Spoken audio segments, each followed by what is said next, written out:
श्रीमद् भगवद गीता के पास आपके हर प्रश्न का उत्तर है। चाहे आपकी कोई भी परेशानी हो, कोई भी इच्छा हो, श्रीमद् भगवद गीता आपके हर प्रश्न का उत्तर देती है, आपकी हर समस्या का हल देती है। चाहे वो परेशानी आपके मन की हो या धन की हो या आपके शरीर की हो या आपके रिश्तों की हो, आपको अपनी हर समस्या का उत्तर श्रीमद् भगवद गीता में जरूर मिलेगा। आज हम उसी श्रीमद् भगवद गीता के ऐसे 11 अनमोल उपदेश आपको बताएंगे जो आपकी पूरी जिंदगी बदल देंगे। बस आप इन बातों को वीडियो के अंत तक ध्यान से सुनिए। जो भी व्यक्ति इस वीडियो को अंत तक सुनेगा उसे अपनी जिंदगी, उसे अपनी हर परेशानी का हल अवश्य मिलेगा। उसे अपनी जिंदगी में जो कुछ भी चाहिए वो उसे जरूर मिलेगा। श्रीमद् भगवद गीता का सबसे पहला उपदेश यही है कि कोई अगर आपका अपना है या कोई आपसे बड़ा है तो उसका अपने प्रति गलत व्यवहार कभी भी सहन नहीं करना चाहिए। ये गीता का उपदेश हमारी जिंदगी से भी जुड़ा है। हम भी अपने मन की अधिकतर तकलीफों को ये सोचकर जिंदगी भर सहते रहते हैं कि ये तो मेरा अपना है, ये तो मेरा बड़ा है, इसको हम कैसे कुछ कह सकते हैं। हम अगर नहीं सहेंगे, कुछ कह देंगे तो हमारे रिश्ते ही खराब हो जाएंगे, हमारे रिश्ते ही समाप्त हो जाएंगे। पर सोचने की बात यह है कि उस व्यक्ति को आप अपना कैसे मान सकते हैं जो आपकी तकलीफों की वजह हो। अपना तो वो होता है जो हमारी तकलीफों को दूर कर दे। तो गीता का ये उपदेश है कि किसी को भी अपना फायदा मत उठाने दो, किसी को भी खुद पर जुल्म मत करने दो, क्योंकि आप जितना सहेंगे लोग आपको उतना सहने के लिए और मजबूर करेंगे। गीता का पहला अध्याय जिसका नाम अर्जुन विषाद योग और दूसरा अध्याय जिसका नाम सांख्य योग है, उसके आरंभ में अर्जुन ने श्री कृष्ण के आगे अपना दुख प्रकट किया है कि हे केशव, मैं कौरवों से कैसे युद्ध कर सकता हूँ, ये सब तो मेरे अपने ही हैं। मैं कैसे भीष्म पितामह और द्रोणाचार्य से युद्ध करूंगा, क्योंकि वो दोनों मेरे पूजनीय हैं। इसलिए इन गुरुजनों को मारने से तो अच्छा है मैं भिक्षा के अन्न को खाकर अपने जीवन का गुजारा करूं। और जिन कौरवों से मैं युद्ध करने जा रहा हूं वो सब धृतराष्ट्र के पुत्र मेरे भाई ही हैं, मेरे अपने ही हैं। इन सबको मारने से अच्छा है कि मैं सन्यासी बन जाऊं। तो श्री कृष्ण ने अर्जुन से कहा कि यहाँ कौन अपना है और कौन पराया है। जो अधर्म करता है उसके साथ युद्ध करना तुझे मोक्ष और मुक्ति देगा। तू अपने इस मन के मोह को त्याग दे, नहीं तो सारा जग तेरी निंदा ही करेगा, तुझे डरपोक कहेगा। बात अपने पराये की नहीं है, बात धर्म और अधर्म की है, बात सही और गलत की है। अगर तू गलत को सहेगा, उसका अंत नहीं करेगा तो गलत करने वाले को और बल मिलेगा, वो और भी गलत करेगा। इसीलिए मन के मोह को त्याग करके वो युद्ध कर। महाभारत की एक और कहानी भी है। जब अर्जुन के पुत्र अभिमन्यु की युद्ध में मृत्यु हो जाती है तब अर्जुन बहुत दुखी होता है, रोने लगता है। वो श्री कृष्ण से कहने लगा कि मेरा पुत्र अभिमन्यु मर गया है, मैं ये दुख बिल्कुल भी सहन नहीं कर सकता, मैं भी अपने आप को समाप्त कर लूंगा। फिर भगवान श्री कृष्ण उसे आत्माओं के लोक में लेके गए, जहाँ अभिमन्यु आनंद से बैठा हुआ था, क्योंकि उसने क्षत्रियोचित व्यवहार किया, इसलिए उसे उत्तम पद की प्राप्ति हुई। जब अर्जुन अभिमन्यु के पास रोते रोते पहुंचा, अपने पुत्र को देखकर अर्जुन बहुत प्रसन्न हुआ। उसे गले से लगाकर कहने लगा कि हे पुत्र, तेरे बिना तो मैं जी ही नहीं सकता, मैंने तो अपने जीवन की आशा का ही त्याग कर दिया है। तो अभिमन्यु कहने लगा कि आप कौन हैं? अर्जुन बोला, मैं तेरा पिता हूँ, तू मेरा पुत्र है अभिमन्यु। तो अभिमन्यु कहने लगा कि कौन पिता कौन पुत्र, मेरे हजारों जन्म हुए हैं, किसी जन्म में आप मेरे पिता बनते हैं और किसी जन्म में मैं आपका पिता बनता हूँ। आत्मा का न कोई माता होता है न कोई पिता होता है। जब अर्जुन ने देखा कि मेरा पुत्र मुझे पहचान भी नहीं रहा तो उसका सारा मोह खत्म हो गया। इसलिए गीता के इस उपदेश को ठीक से समझ लो कि यहाँ कोई अपना पराया नहीं है। जो बुरे वक्त में, तकलीफ के वक्त में हमारा साथ दे, सिर्फ वही हमारा अपना है, बाकी सब पराये हैं। गीता का दूसरा उपदेश ये है कि जो चला गया है कभी उसका दुख मत करो, और जो आने वाला है उसकी बिल्कुल भी चिंता मत करो। जब महाभारत का युद्ध चल रहा था तब अर्जुन ने श्री कृष्ण से कहा कि अगर यह युद्ध हुआ तो करोड़ों लोग मारे जाएंगे। जो सैनिक और योद्धा इस युद्ध में मारे जाएंगे उनकी स्त्रियों का क्या होगा, समाज कैसे आगे बढ़ेगा। और भी बहुत सी बातें अर्जुन ने विस्तार से कही हैं। तो भगवान श्री कृष्ण ने कहा, अशोचानन्वशोचस्त्वं प्रज्ञावादांश्च भाषसे गतासून अगतासूश्च नानुशोचन्ति पंडिताः।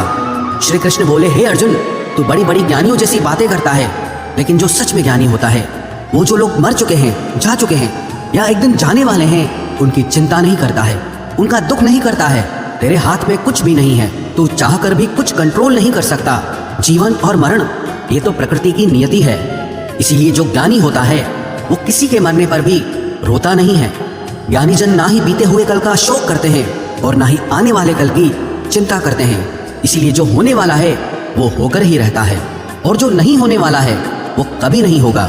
ऐसा निश्चय जिसको समझ में आ जाता है, जिसकी बुद्धि में आ जाता है, उसे कभी कोई चिंता नहीं सताती, कोई दुख नहीं सताता। हमारे सारे दुखों का कारण ही यही है। या तो हम जो वक्त गुजर चुका है उसे सोच सोच कर परेशान होते रहते हैं, या भविष्य की चिंता कर करके खुद को बीमार कर देते हैं, नष्ट कर देते हैं। गीता का ज्ञान हमें यही सिखाता है कि ना तो हम बीता हुआ कल बदल सकते हैं और ना ही आने वाले कल पर कंट्रोल कर सकते हैं। हमारे हाथ में सिर्फ वर्तमान है, सिर्फ आज का ही पल है। हमारा 98% तनाव और चिंताएं भूतकाल और भविष्यकाल के बारे में सोचते रहने से होता है। हम हमेशा उसी में ही जीते रहते हैं, मगर वर्तमान में कभी नहीं जीते, इस पल को कभी नहीं जीते। जब आप वर्तमान का पूरा आनंद लेना सीख जाओगे, तभी आपकी जिंदगी से तनाव कम होगा, चिंताएं खत्म होगी। वर्तमान में जीना एक बहुत बड़ी उपलब्धि है। हमारे हाथ में भी सिर्फ आज का ही पल है। हमें जो भी करना है आज ही करना है। कभी भी ये सोचकर समय को नष्ट नहीं करना चाहिए कि अभी मेरे पास बहुत समय बचा है। एक गुरुजी ने अपने एक शिष्य को पारस का पत्थर दिया। उनका वो शिष्य बहुत आलसी था, हर काम को कल पे टाल देता था। तो गुरुजी ने उसे कहा कि मैं तुझे ये पारस पत्थर दे रहा हूँ। इस पारस पत्थर से जब तू लोहे को स्पर्श कराएगा तो वो लोहा स्वर्ण बन जाएगा, सोना बन जाएगा। और ये पारस पत्थर मैं तुझे 1 महीने के लिए दे रहा हूँ। जब 1 महीना समाप्त हो जाएगा तब मैं तुझसे ये पत्थर वापस ले लूंगा। तब तक तू इस पत्थर को अपने पास ही रख। गुरुजी का वो शिष्य बाजार में लोहा खरीदने के लिए गया। जब बाजार में वो लोहा खरीदने पहुंचा तो उसे लोहे का वो रेट बहुत महंगा लगा। उसने कहा थोड़े दिन रुक के ले लूंगा, जब लोहे का रेट कम हो जाएगा। पर उसकी बुद्धि में ये बिल्कुल नहीं आया कि इस लोहे को मैं सोना बनाकर बहुत अधिक धन बना सकता हूँ। लेकिन उसके मन की सुस्ती, उसके मन का आलस्य, उसकी वजह से उसने उस काम को कल पे टाल दिया। ऐसे ही करते करते पूरा महीना समाप्त हो गया। फिर गुरुजी उस शिष्य के पास आ पहुंचे कि बताओ तुमने कितना सोना बनाया। शिष्य बोला कि मैंने तो अभी सोना बनाना शुरू भी नहीं किया। तो गुरुजी ने कहा मुझे मेरा वो पारस पत्थर वापस चाहिए। शिष्य बोला कि नहीं, मुझे थोड़ा वक्त दीजिए, मैं थोड़ा सोना बनाना चाहता हूँ। गुरुजी ने कहा कि ये पारस पत्थर पूरा 1 महीना तेरे पास था, पर तू कुछ नहीं कर पाया। लेकिन अब समय समाप्त हो चुका है। ऐसे ही ये हमारा जीवन है, हमारी जिंदगी है, और ये समय ही पारस पत्थर है। हम समय के एक एक पल से अपने जीवन को सोना बना सकते हैं। लेकिन हमें ये लगता है कि हमारे पास बहुत समय बचा है, एक दिन जिंदगी को जी लेंगे, एक दिन जिंदगी में खुश हो जाएंगे। लेकिन वो दिन कभी नहीं आता और हम जिंदगी भर भागते रहते हैं, चिंता करते रहते हैं, दुखी होते रहते हैं। लेकिन जिंदगी को जीना, खुश रहना हम भूल जाते हैं। इसलिए गीता का ज्ञान हमें यह सिखाता है कि आप आज में जीना सीखो, इस पल में जीना सीखो। गीता का तीसरा उपदेश यह है कि मौत से डरना बिल्कुल व्यर्थ है। श्री कृष्ण ने गीता में कहा है कि ये संसार मृत्यु लोक है। जिसका भी जन्म हुआ है वो एक दिन जरूर मर जाएगा। जिसका आरंभ हुआ है उसका अंत अवश्य होगा। हम इसे रोक नहीं सकते। जैसे हम रोज कपड़े बदलते हैं, वैसे ही हमारी आत्मा नया शरीर धारण करती है। मृत्यु सिर्फ इस जीवन का एक नया आरंभ है, इस जीवन का अंत नहीं है। आत्मा कभी नहीं मर सकती और ना ही उसे कोई मार सकता है। लेकिन मौत का डर मनुष्य को सबसे ज्यादा लगा रहता है। मौत का दुख भी इंसान को सबसे ज्यादा होता है। एक पेड़ में 2 पक्षियों का जोड़ा रहता था। उन दोनों को एक दूसरे से बहुत प्रेम था। उन्होंने साथ जीने मरने की कस्में खाई थी। एक दिन वहां एक शिकारी आया और उसने एक तीर चलाकर वहां पेड़ पर बैठे मादा पक्षी को मार दिया। तो वो अकेला नर पक्षी रोने लगा कि मैं तुम्हारे बिना कैसे जी पाऊंगा, तुम्हारी जगह मेरी मृत्यु आ जाती, मेरा जीवन तुमको मिल जाता। वो रो रो के बहुत विलाप करने लगा। इतने में ही उस शिकारी ने दूसरा तीर चलाया और उस नर पक्षी को भी मार दिया। वास्तविकता में ये कहानी हमारी ही है। हम भी रोते रहते हैं जब कोई मरता है तो, लेकिन हमें ये नहीं पता कि एक न एक दिन हमारा भी जीवन समाप्त हो जाएगा। हम भी उसी मृत्यु के पेड़ पे ही बैठे हैं। लेकिन शरीर का मिटना हमारा अंत नहीं है। श्री कृष्ण ने अर्जुन से कहा कि हे अर्जुन, तेरे और मेरे अनंत जन्म हुए हैं। तुझे कुछ भी याद नहीं है, लेकिन मुझे सब याद है। जो व्यक्ति इस सत्य को समझ ले कि मैं यहाँ इस संसार में कुछ समय के लिए आया हूँ, उसकी जिंदगी के सारे झगड़े, सारे दुख, सारी चिंताएं ही समाप्त हो जाएंगी। जब इस संसार से जाना ही है तो दुख इस बात का। पहले के जमाने में साधु महात्मा लोग पैदल यात्रा करते थे। यात्रा करते करते वो एक नगर में पहुंचे। वो महात्मा बहुत थक चुके थे। उस नगर में उन्होंने एक महल देखा और उन्होंने उस महल में जाकर विश्राम करने का सोचा और वो महल में जाकर सो गए। जब उस महल में वहां का राजा पहुंचा तो अपने पलंग पर उस महात्मा को सोता देखकर बहुत हैरान हो गया। राजा उस महात्मा से पूछने लगा कि तुम मेरे महल में कैसे घुस आए और मेरे बिस्तर पर सो रहे हो। महात्मा कहने लगा, ये तुम्हारा महल है? मुझे तो लगा ये धर्मशाला है। तो राजा ने कहा, आपको मेरा महल धर्मशाला कैसे लगा? तो महात्मा ने राजा से प्रश्न किया कि तुमसे पहले इस महल में कौन रहता था? तो वो राजा बोला कि मुझसे पहले मेरे पिता यहाँ पर रहते थे और उससे पहले मेरे दादाजी यहाँ पर रहते थे। तो महात्मा ने फिर प्रश्न किया कि क्या तुम इस महल में हमेशा रहोगे या तुम्हारे बाद कोई और रहेगा? तो राजा कहने लगा कि मेरे बाद मेरा पुत्र इस महल में रहेगा। तो महात्मा राजा से कहने लगे कि जिस जगह पर रहने वाले बार बार बदल जाते हो उसे घर कैसे कह सकते हो? वो तो धर्मशाला ही है। इसीलिए तेरे महल को धर्मशाला समझकर मैं इसमें रात बिताने के लिए आ गया। धर्मशाला जान जग को जीव सब मेहमान है, मोह किससे मत करो सब स्वप्न का सामान है। यदि हम भी इस बात को समझ लें कि हम यहाँ कुछ समय के लिए आए हैं, आनंद करने के लिए आए हैं, खुश रहने के लिए आए हैं, तो हमारे सारे दुख ही समाप्त हो जाएं। जब हम अपना मोह यहाँ जमा लेते हैं, अपना दावा यहाँ जमा लेते हैं कि ये मेरा है, इसे मैं छोड़ नहीं सकता, इसके बिना मैं जी नहीं सकता, तो हमारा जीवन दुखों से भर जाता है। इसलिए जीवन में मृत्यु का भय त्याग करके जीवन का प्रतिपल आनंद लेना चाहिए। गीता का चौथा उपदेश, मन और विचारों को कंट्रोल किए बिना जीवन में कभी शांति और सुकून मिलने वाला ही नहीं है। अर्जुन ने श्री कृष्ण से कहा कि मेरा मन सही गलत सब कुछ जानता है, फिर भी मेरे विचार और मेरा मन मुझसे कंट्रोल नहीं होता। मैं जो करना चाहता हूँ वो कर नहीं पाता हूँ और जो नहीं करना चाहता हूँ वो मेरा मन मुझसे जबरदस्ती करवाता है। इसीलिए मैं बेचैन हो गया हूँ, मुझे शांति प्राप्त नहीं हो रही। तो श्री कृष्ण ने अर्जुन से कहा, उसके लिए तुझे अपने मन और विचारों से डिटैच होकर अपने मन और विचारों को सही दिशा में ले जाने की प्रैक्टिस करनी होगी, अभ्यास करना होगा। और ये एक दिन का काम नहीं है। जब तक तू अपने मन और विचारों की गुलामी का त्याग नहीं करता तब तक तुझे जीवन में कभी शांति नहीं मिलेगी। एक राजा था, वो बहुत बेचैन और परेशान रहता था।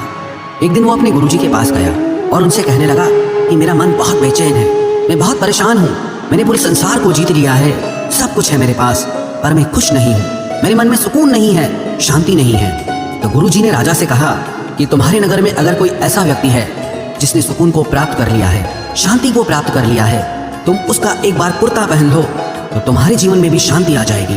राजा बहुत प्रसन्न हो गया कि ये तो बहुत आसान काम है। वो अपने राजमहल में आया और राजसभा में वो सबसे कहने लगा कि आप लोगों में से जो भी शांत हो चुका हो, जिसे सुकून मिल गया हो, वो अपना कुर्ता मुझे दे दे, वो बदले में जितना भी धन मांगेगा मैं उसे दे दूंगा। सब लोग एक दूसरे का मुंह देखने लगे। पैसों का लालच आया, लेकिन सबको एक दूसरे की सच्चाई पता थी, क्योंकि किसी की जिंदगी में भी शांति और सुकून नहीं था। सब अपना सर झुकाकर वहां पर खड़े हो गए। फिर उस राजा ने पूरे नगर में ढिंढोरा पिटा दिया कि जिसे भी शांति प्राप्त हो चुकी हो, सुकून प्राप्त हो चुका हो, वो मेरे पास आकर अपना कुर्ता दे दे, वो जितना कहेगा उससे उतना ही धन दिया जाएगा। लेकिन एक भी व्यक्ति ऐसा नहीं मिला जिसे शांति प्राप्त हो चुकी हो। वास्तविकता में जब कोई मरता है तब हम कहते हैं कि वो फलां व्यक्ति आज शांत हो गया। कभी किसी जिंदा इंसान के लिए नहीं सुना कि एक जीता जागता इंसान शांत हो गया है। राजा के सैनिक पूरे शहर में ढूंढते रहे, फिर उन्हें पेड़ के नीचे एक महात्मा तपस्या करता दिखा, जिसके चेहरे पे एक शांति थी, सुकून था। वो सैनिक उस महात्मा के पास आकर पूछने लगे कि क्या आपने शांति प्राप्त कर ली है, सुकून प्राप्त कर लिया है? महात्मा ने कहा, मैं पूरी तरह से शांत हूँ। तो सैनिक उसे राजा के पास ले आए। राजा ने उस महात्मा से प्रश्न किया कि क्या आपको शांति और सुकून प्राप्त हो चुके हैं?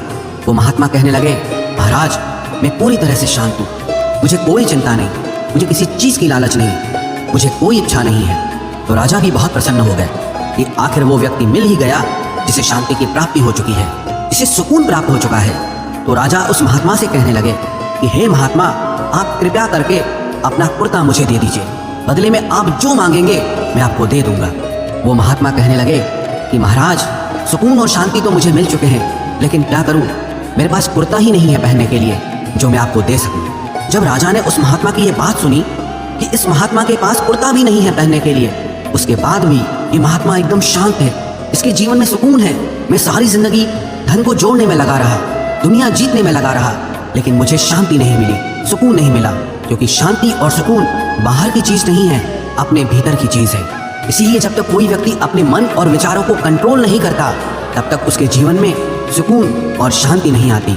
और गीता का उपदेश हमें यही सिखाता है कि जीवन में शांति चाहिए तो मन को शांत करना सीखो।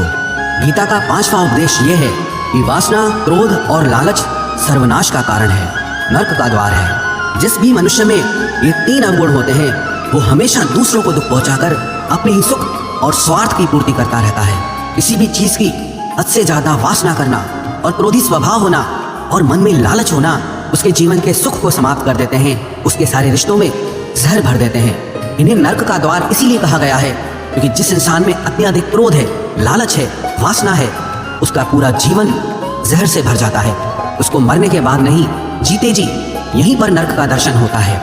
गीता का छठा उपदेश यह है कि सब भगवान एक ही हैं, कोई छोटा बड़ा नहीं है। सब एक परब्रह्म परमात्मा के अलग अलग रूप और नाम है। श्री कृष्ण ने गीता के 10वें अध्याय विभूति योग में बताया है कि जितने भी जगत के देवी देवता हैं वो सब मेरी ही विभूति है। मैं ही शिव हूँ, मैं ही इंद्र हूँ, मैं ही यक्षराज कुबेर भी हूँ, मैं ही अग्निदेव हूँ, देवताओं के गुरु बृहस्पति भी मैं हूँ, समुद्र भी मैं ही हूँ, अक्षरों में ओम भी मैं ही हूँ, काल का महाकाल भी मैं ही हूँ, सारे जगत का नाश, उत्पत्ति और पालन करने वाला भी मैं ही हूँ। श्री कृष्ण ने अर्जुन से कहा कि मेरी विभूतियों का कोई अंत नहीं है, इसलिए सब भगवान, सब नाम, सब देवता मेरे ही रूप हैं। इसीलिए तो किसी भी देव या ईश्वर में कभी भेद बुद्धि मत करना, कभी किसी को छोटा बड़ा मत समझना। और गीता का उपदेश हमें ये सिखाता है कभी भी किसी दूसरे के इष्ट को छोटा नहीं समझना चाहिए या इस बात पर झगड़े फसाद नहीं करने चाहिए कि कौन बड़ा है और कौन छोटा है। गीता का 7वां उपदेश यह है, सुख की इच्छा ही आखिर में हमारे दुखों का कारण बनती है। श्री कृष्ण ने अर्जुन से कहा कि मनुष्य जितना सुखों की लालसा और इच्छा करता है उतना ही उसकी इंद्रियां सुख भोग में आसक्त हो जाती है, उतना ही इंसान का मन संसार के सुख और आकर्षण का गुलाम बन जाता है। और जितना सुख के पीछे भागेगा उतना ही उसे दुख के अनुभव से भी गुजरना पड़ेगा, क्योंकि ये संसार का नियम ही है। जो चीजें शुरू में मन को बहुत आकर्षित करती हैं बाद में बहुत दुख देती हैं, और जो चीजें शुरू में मुश्किल लगती हैं, कठिन लगती हैं, बाद में हमें बहुत काम आती हैं। गीता का 8वां उपदेश यह है, जो भी मनुष्य दुनिया के सारे सहारे छोड़कर सिर्फ भगवान को ही अपना सहारा मान लेता है, उसकी हर जरूरत वो ईश्वर पूरी करता है, उसकी हर प्रकार से रक्षा वो परमात्मा ही करता है। अनन्याश्चिन्तयो माम ये जनाः पर्युपासते तेषां नित्याभियुक्तानां योगक्षेमं वहाम्यहम्। जो भी व्यक्ति मुझे ही अपना सहारा मानता है उसका योगक्षेम मैं वहन करता हूँ। योगक्षेमं वहाम्यहम् अर्थात जो चीज़ नहीं मिली है उसकी प्राप्ति कराना उसका नाम योग है, और जो चीज़ जीवन में मिली हुई है उसकी रक्षा करना उसका नाम क्षेम है। और श्री कृष्ण कहते हैं जो मुझ पे डिपेंड हो जाते हैं उनको जो चाहिए वो मैं ज़रूर देता हूँ और उनकी हर प्रकार से मैं रक्षा भी करता हूँ। गीता का 9वां उपदेश यह है कि इस संसार में हमारा कुछ भी नहीं है। गीता सार में आपने कई बार सुना होगा कि तुम्हारा क्या गया जो तुम रोते हो, तुम क्या लाए थे जो तुमने खो दिया, तुमने क्या पैदा किया जो नष्ट हो गया, तुमने जो लिया यहीं से लिया, जो कुछ भी दिया यहीं पर दिया। जो आज तुम्हारा है कल किसी और का होगा, क्योंकि परिवर्तन इस संसार का नियम है। कल तक जिसके बिना आप जी नहीं सकते थे आज उनसे कोई रिश्ता ही नहीं है, बातचीत तक नहीं है। कहाँ गए वो जीवन भर के सारे रिश्ते, वो सारे मित्र जो साथ जीने मरने की बातें करते थे, आज पता भी नहीं कि वो लोग कहाँ चले गए। ये संसार परिवर्तनशील है, सब लोग यहाँ बदल जाते हैं, हर रिश्ता बदल जाता है, और तो और ये हमारा शरीर भी हर दिन बदल रहा है। बचपन से जवानी, जवानी से बुढ़ापा, और एक दिन ये शरीर हमारा साथ छोड़ देता है। तो किसके लिए रोना और किसकी चिंता करना। हम सारी जिंदगी चीज़ों को, रिश्तों को, जिंदगी को बनाने में, सजाने में, संवारने में लगे रहते हैं, लेकिन एक दिन सब कुछ बिखर जाता है। सारी जिंदगी जिस संपत्ति, जिन रिश्तों के लिए हम लड़ते रहते हैं, एक दिन सब कुछ छोड़ करके हमें इस दुनिया से जाना पड़ता है। गीता का 10वां उपदेश हमें ये सिखाता है कि किसी से भी हद से ज्यादा मोह कभी मत करना। श्री कृष्ण ने गीता का पूरा ज्ञान ही अर्जुन के मोह को नष्ट करने के लिए कहा है। ये मोह ही है जो इंसान को सबसे ज्यादा रुलाता है। मोह इतना बलवान है कि शेर जैसे इंसान को भी गीदड़ बना देता है। जो अर्जुन युद्ध में देवताओं से भी जीत गया, पर अपने रिश्तेदारों को युद्ध में देखकर उसका हाथ कांपने लगा। वो बोला, हे केशव, मेरे हाथ में धनुष पकड़ने की ताकत भी नहीं बची है, मेरे हाथ कांप रहे हैं, मैं युद्ध नहीं कर पाऊंगा। ये मोह इतना पेनफुल होता है जिसकी पीड़ा ना सह पाने के कारण कई लोग अपनी जिंदगी खत्म कर देते हैं, आत्महत्या तक कर लेते हैं कि उस व्यक्ति के बिना हम जी नहीं पाएंगे।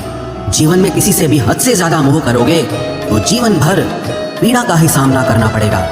जो व्यक्ति अपने मोह से बाहर नहीं आता उसका सब कुछ उससे छिन जाता है, उसकी सारी खुशी खत्म हो जाती है। इसीलिए गीता का ज्ञान बार बार यही सिखाता है कि अपने मन के मोह को त्याग करके आप बलवान बनो, बुद्धिमान बनो, सत्य के दर्शन करो कि वास्तविकता क्या है।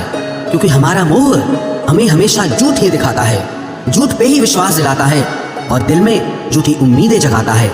और ये ही हमारे दुखों का सबसे बड़ा कारण है। हम ही मोह कर लेते हैं, हम ही लोगों से उम्मीदें लगा बैठते हैं, पर वास्तविकता बिल्कुल अलग होती है। लोग वैसे नहीं होते जैसे हम मान लेते हैं, जैसा हम समझ लेते हैं। क्योंकि मोह के कारण हमें सच्चाई नहीं दिख पाती, लोगों का असली चेहरा नहीं दिख पाता। इसीलिए गीता का उपदेश हमें ये सिखाता है कि जीवन में अगर आनंद और प्रसन्नता से रहना है तो किसी में भी हद से ज्यादा मोह कभी मत करना। गीता का 11वां उपदेश ये है कि इस दुनिया में अगर आए हो तो दुख तो मिलेगा ही मिलेगा। दुख से कभी घबराना मत, दुख से कभी डरना मत।